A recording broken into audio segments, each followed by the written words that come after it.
আসসালামু আলাইকুম। সবাই কেমন আছেন? আল্লাহর অশেষ রহমতে তো আমরা ভালো আছি। তো আজকে আমি আরেকটা রেসিপি নিয়ে আপনাদের মাঝে হাজির হলাম। পোয়া মাছের দো কেজি করবো। তবে আমি কড়াই বসায় দিছি মাছ ভাজার জন্য, তেলও দিয়ে দিছি। তো এখন হলুদ মরিচ মিলাইয়া আমি মাছটা ভাজবো, তারপরে আমি 2 কেজি করবো। হলুদ মরিচটা মিলাইয়া তারপর আমি মাছটা ভাজবো।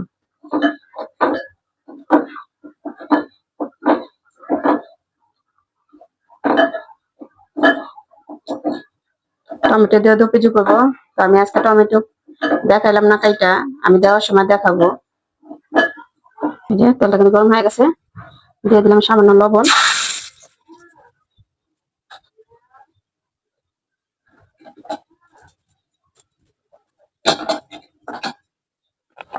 এরপর যে আমি মাছগুলো দিয়ে দিই। বিসমিল্লাহ।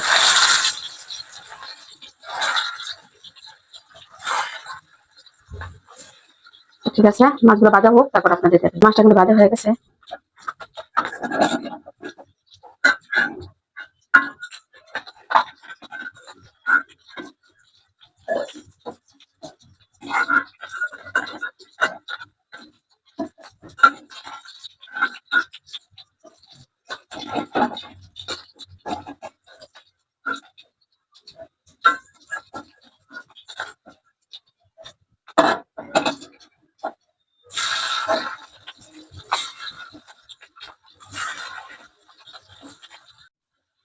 তো ঠিক আছে, এই মাছটা ভাজা হোক।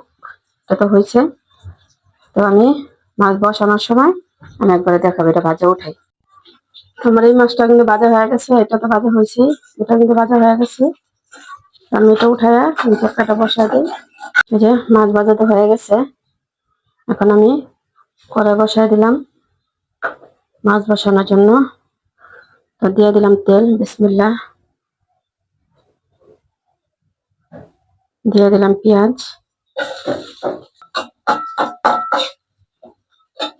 পেঁয়াজটা লাল হোক, লাল হওয়া পর্যন্ত আমরা অপেক্ষা করি। পেঁয়াজটা কিন্তু বাদামি কালার হয়ে গেছে।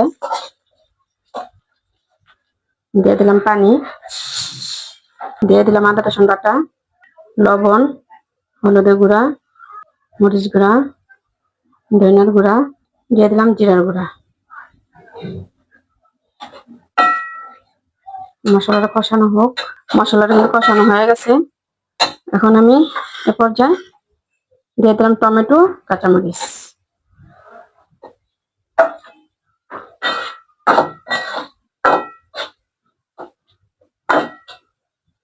টমেটো কষানোর জন্য একটু ঢেকে দিই। ঢেকে দিলে তাড়াতাড়ি টমেটোটা মজে যাবে। এই যে আমার মশলাটা কিন্তু কষানো হয়ে গেছে। এখন আমি মাছ দিয়ে দিব। প্রথমে পানি দিয়ে দিই।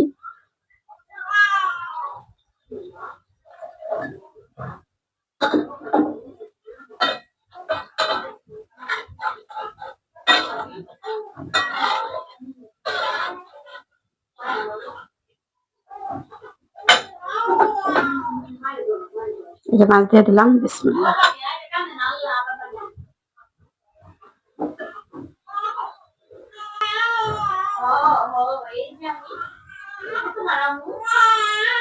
এই যে সবগুলো মাছ কিন্তু দিয়ে দিলাম।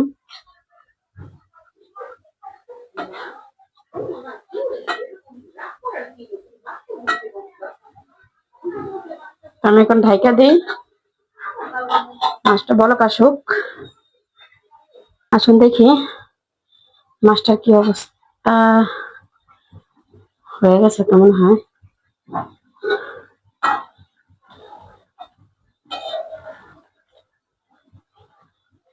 এই পর্যায়ে আমি দিয়ে দেবো ধনিয়া পাতা। শীতের ধনিয়া পাতা, দেশি মাছ, ধনিয়া পাতা না দিলে কি হয় বলেন?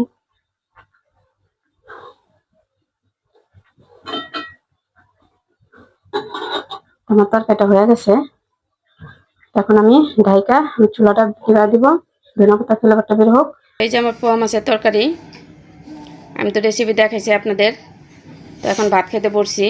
আর এটার রেসিপিতে আছে সন্ধি ডাইল, এটা রেসিপিতে দেওয়া আছে।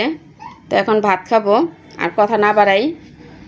তো আমার রেসিপিটা কেমন লাগলো, পোয়া মাছের রেসিপিটা জানাবেন।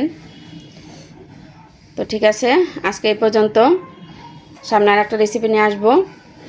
সবাই ভালো থাকবেন, সুস্থ থাকবেন। আল্লাহ হাফেজ।